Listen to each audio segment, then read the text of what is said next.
Alright, so we're looking at a system of 6 masses on a frictionless ring.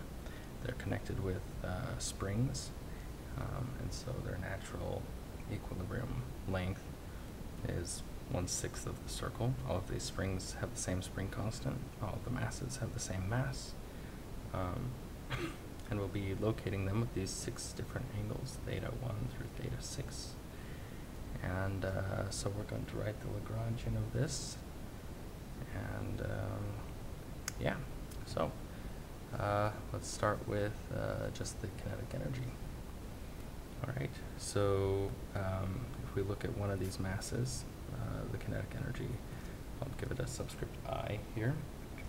Alright, so 1/2 m, alright, v squared, which in this case is r, and then theta I dot. Alright, so this is squared. Alright, so the total kinetic energy will just be a sum of I equals 1 through 6, 1/2 m r squared theta I dot squared, like this. Alright, now looking at the potential energy. So what we need to do is go and look at the potential energy of each of these 6 springs. We'll do the same thing. So we have a V sub I. Alright,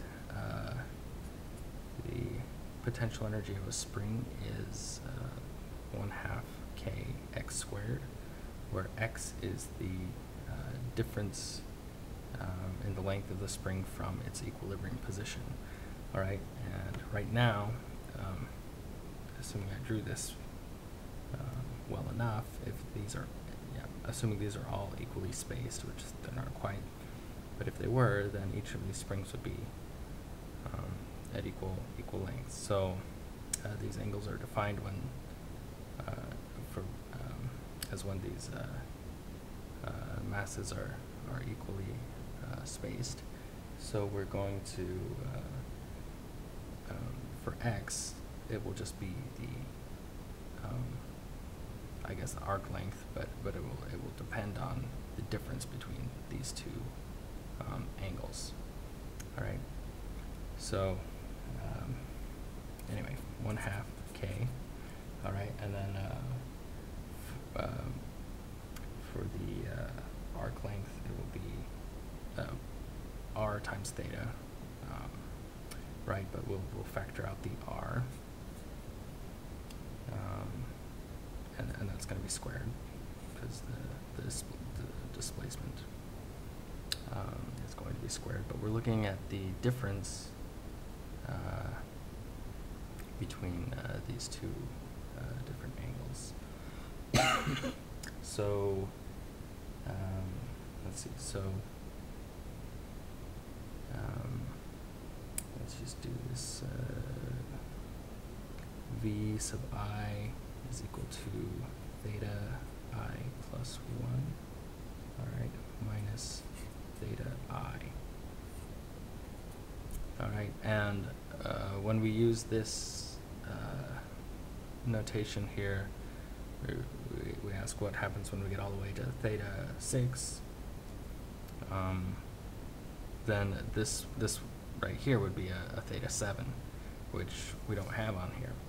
So we're going to enforce our periodic boundary condition by declaring theta 7 is equal to theta 1. All right. Okay, so and then yeah, so the total total potential will be a sum I equals 1 through 6 k r squared theta I plus 1 minus theta I squared. Alright, so we're now going to write our Lagrangian.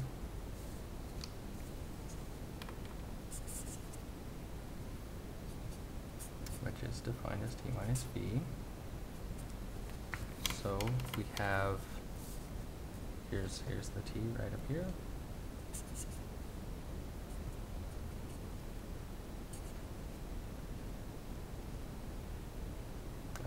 I mean, I guess these sums run over the same.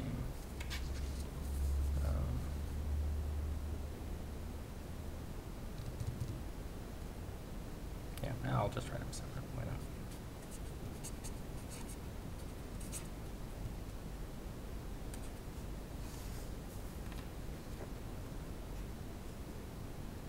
Why not? Let's just write them separate.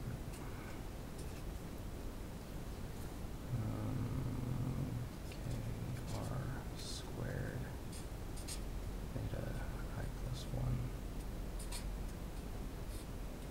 Okay, great. So here we go. All right, so what is the Hamiltonian for this system? Well, it's a conservative standard system, so the Hamiltonian is just equal to t plus v.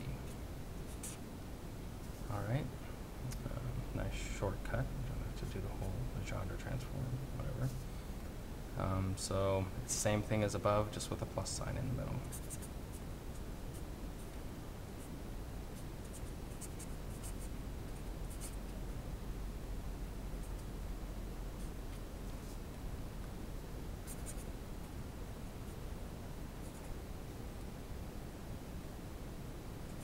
It's clear with these summations. These sums are done separately, right? So,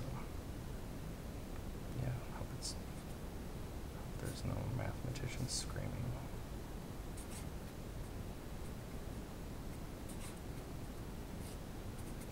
Okay, so here's our Hamiltonian. All right, so we're also going to look at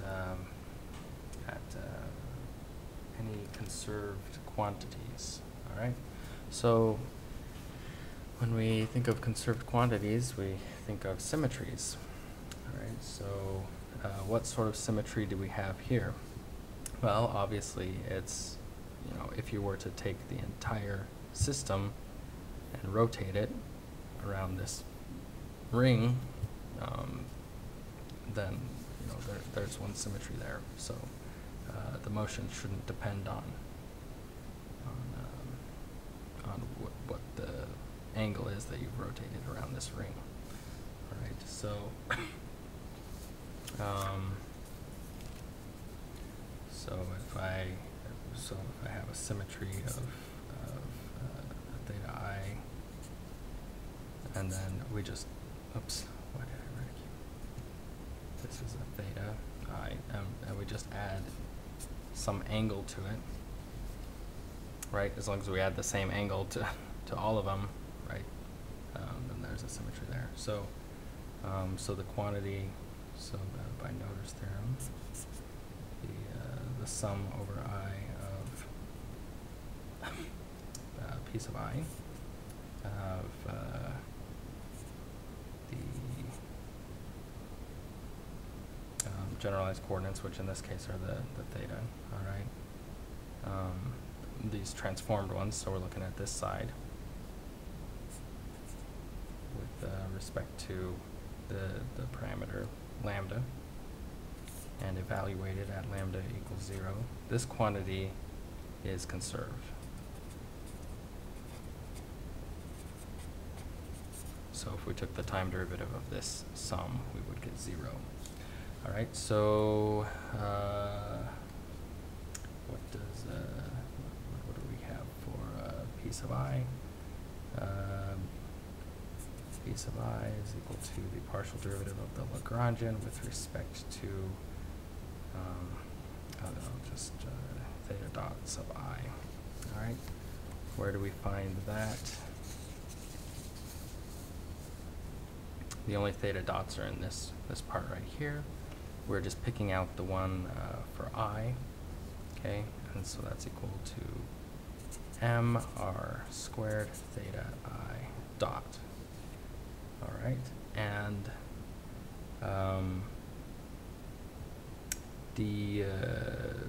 in this case, the theta after the transformation, so on this side, by lambda, evaluated at lambda equals 0. All right, so we take the derivative of this side with respect to lambda, which is just 1. And there's no lambdas left, so this lambda equals 0, doesn't really matter. That just gives us 1. So this sum here is equal to this. We're summing over I, and then it's just these momenta here multiplied by 1 each. So mr squared theta I dot. All right, so this is conserved. And all of this is we just sum over the individual angular momenta, right? So this is the total angular momentum.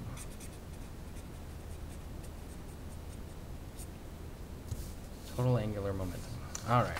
So that just basically means that if these all start out from rest, I mean, if with respect to the ring, sort of a net zero displacement, meaning they can be vibrating about their individual little places, but if they start with a zero total angular momentum, then they will stay centered about these positions. If, on the other hand, we give it a little twist as we at any point in time, right? At any time after that, it will continue to just slowly, or at whatever speed, it will be rotating while all of the vibrations and other motion is going on. So the total angular momentum is conserved. So anyway, it doesn't matter what position you start, you can be rotating at a constant rate, and you'll just have everything else added on top of that. All right, so let's look for the equations of motion. We go and we find our Lagrangian, our equations of motion, so the Euler-Lagrange equation.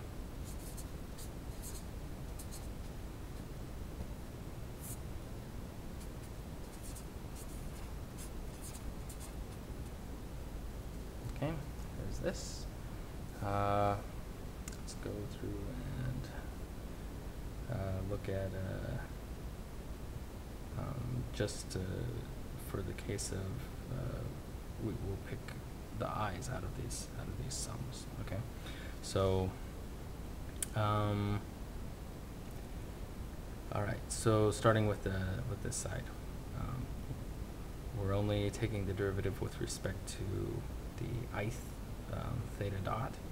So we only get one term. So mr squared theta I dot, just our angular momentum that we've seen before, basically, right? Okay, so we're going to take the total time derivative with respect to that, which m is constant, r is constant, so we just get mr squared theta I double dot. All right, so this other side's a little bit more tricky, not by much though. Now there's no thetas without dots in this term. We're looking over here. All right, so there are going to be two of these terms that have theta I in them. So let me just write this out more explicitly. All right, so we'll have a kr squared, and then we'll have the term that we see here, right? Which is just theta I plus 1 minus theta I, and this is squared. All right, but there's also another term with I in it, and that's for when we have an I minus 1 and we add 1 to it, then we get an I here in this first one.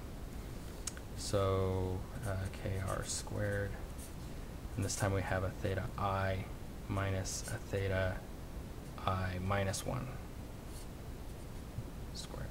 All right, so these are the two terms in our whole Lagrangian with all these 12 different terms. These are the two that have a theta I in them.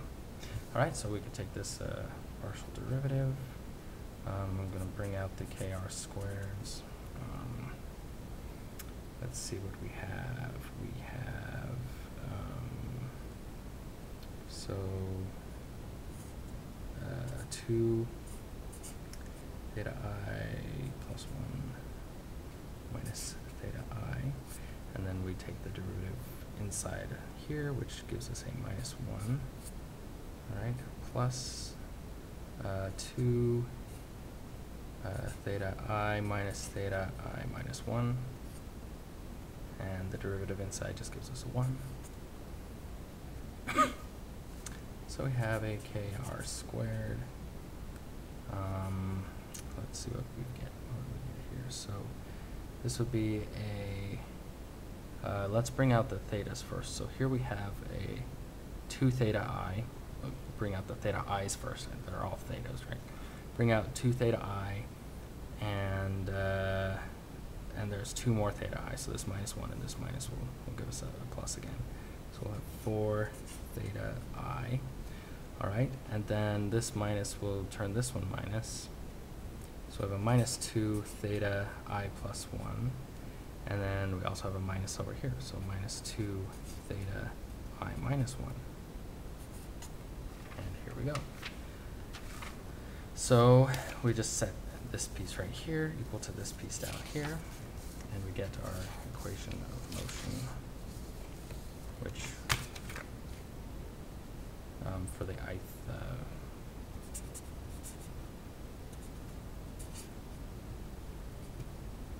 okay, so here's this left-hand piece right here. Markers everywhere. Okay.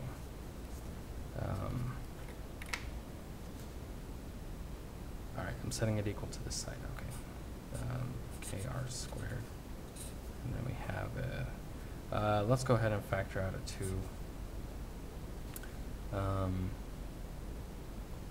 So we have a 2 theta I minus theta I plus 1 minus theta I minus 1. And this is our equation of motion. Oh, you know what? I think did I forget something? I think I did. Oh, goodness sakes. We had, all right, we're taking this derivative. Aha, yeah. All right. Shame on me. Wow. Well, there's a 1/2 right here.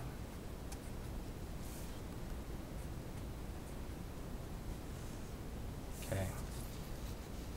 Okay, did I mess that up anywhere else? I sure did. Okay, so here's where I dropped it. Way back on the first page. It's not good when mistakes like that go unnoticed for so long. All right, well, what this gives us, I'm trying to go through and just make sure I didn't leave any of those others. Okay, so, oh, great. So there's a factor of 1/2 throughout all of this. Okay, well that's too bad. That's why you never want to just watch the first part of one of these and assume it's good. Okay, hopefully by the end of the videos we catch the mistakes. All right, so we can cancel out this r squared, and this 2 divides out. So a theta 1 or a theta I double dot is equal to k over m multiplied by 2 theta I minus theta I plus 1 minus theta I minus 1. Okay, great. So what this looks like, just make sure I did not miss a minus sign somewhere too. I may have. Wow. Okay. Can get any worse?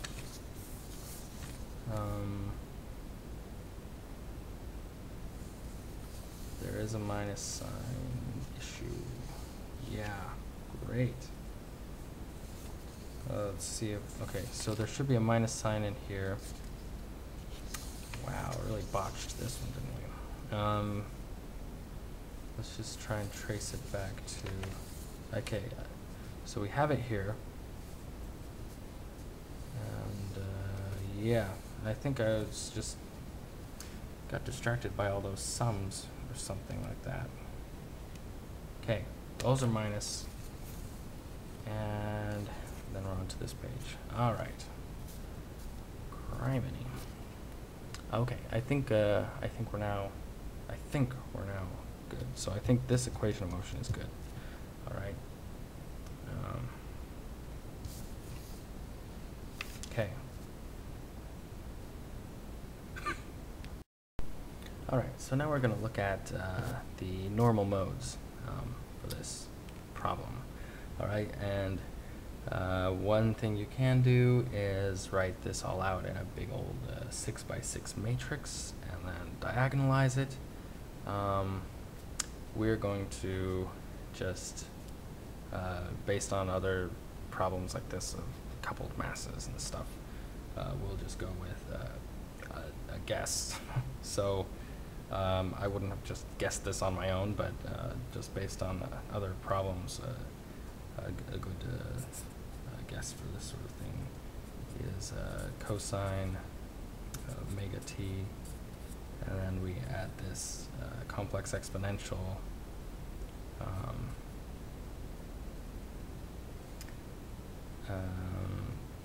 let's call this a j because we have an I up here. All right.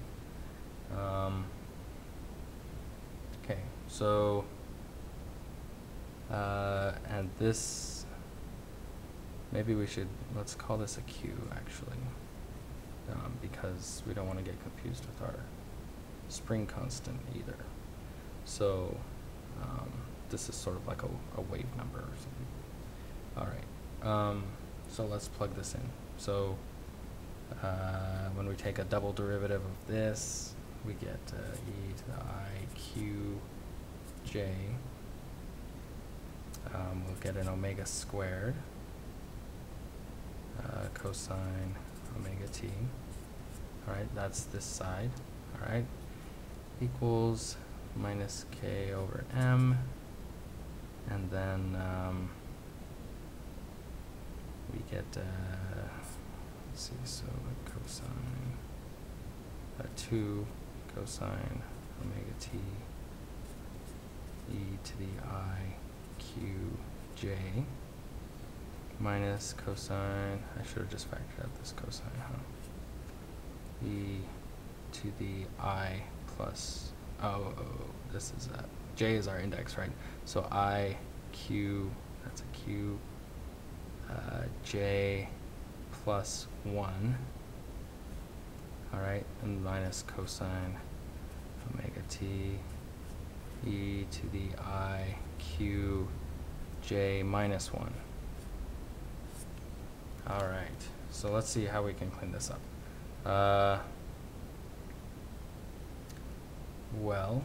We have this IQJ that I think should be able to come out, and this cosine.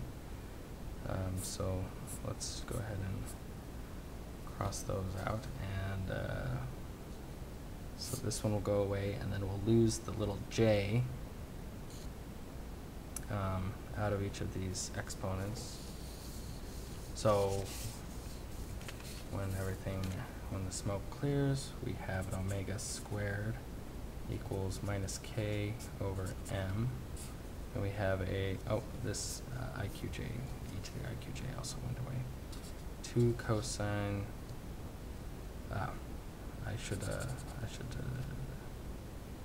right, the cosine also went away.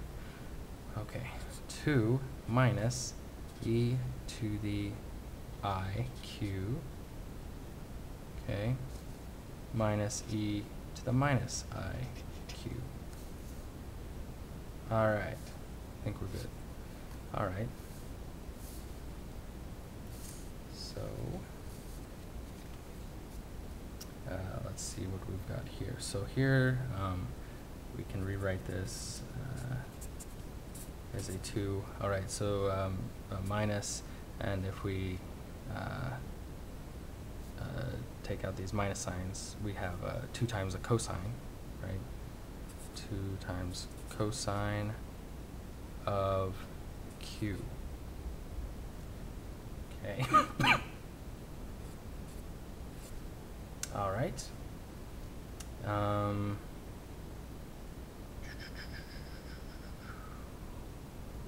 right.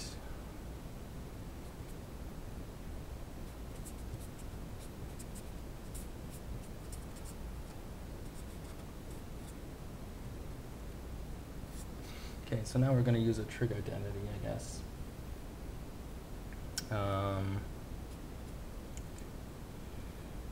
So let's see what we end up with here.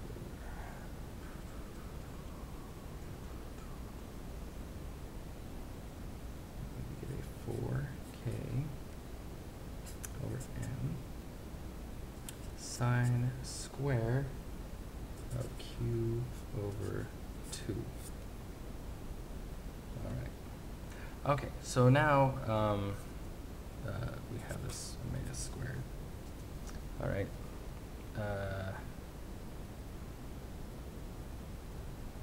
And you know, let me just double check here.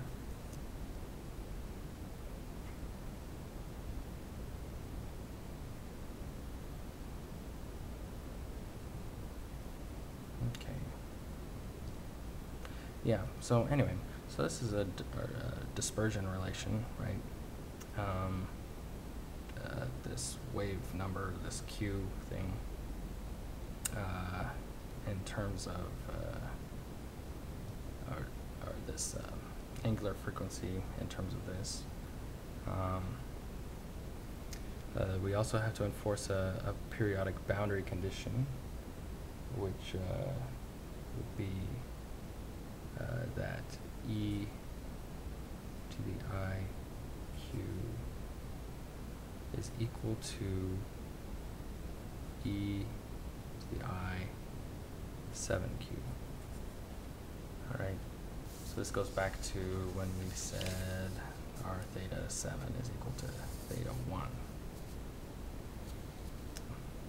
What this means is, in order for these to be equal, 7q is equal to q plus 2 pi times an integer. All right. So this just means that 6q is equal to 2 pi n. Okay. So or q is equal to pi n, or n pi over 3. Okay. So now we plug that in over here. We get omega squared equal to 4k over m. And, okay, so sine squared. And then we have an n pi divided by 6. All right. So for our, we have 6 degrees of freedom. So we expect to get 6 different frequencies. And oh, by the way, n, yeah. So anyway, so n will be equal to from 0 to 5. All right. So here we go. We'll write 6 equations that will define our 6 frequencies.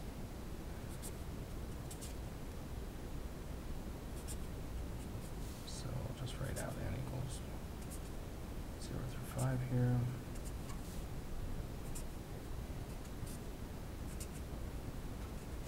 All right. So for n equals 0, omega, I'll just call that sub-0. Okay. And we'll leave these squared, but you can take the square roots if you want to get the frequencies. All right, so when we put in n equals 0 here, sine squared of 0 is 0. All right, so this one is a frequency of 0.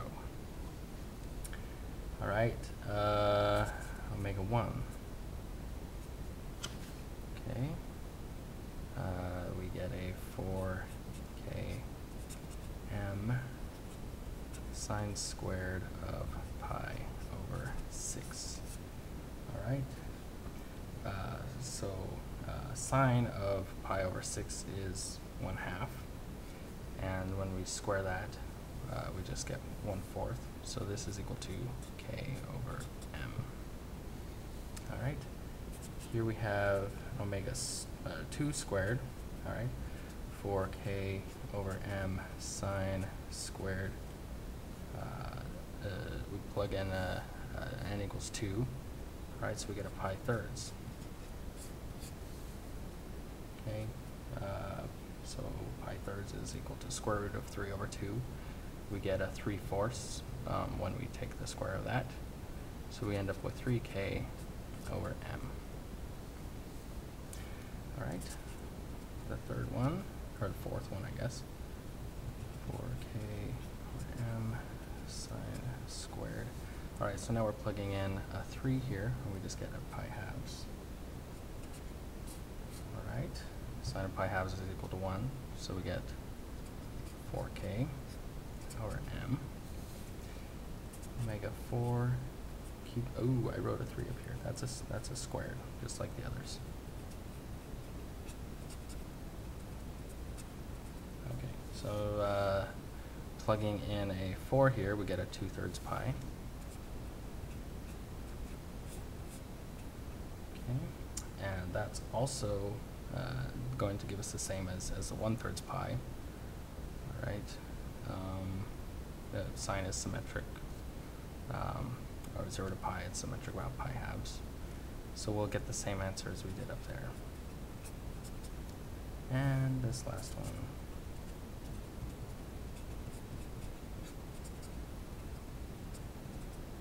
And here we plug in a 5 for n, so we get a 5 pi over 6.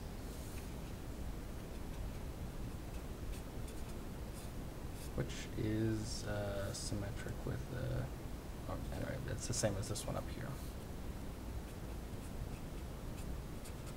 All right, so here are our frequencies. You'll need to take the square root if you want the frequency itself, not the frequency squared. We notice that there are 2 of them that are degenerate. These 2 are the same, and also these 2 are the same. And then we have this one up here. So this frequency of 0 is a 0 mode, right, which corresponds to all of these masses rotating around this ring at a constant speed. All right, so we have 1, 2, 3, 4 different frequencies, 2 of which are degenerate.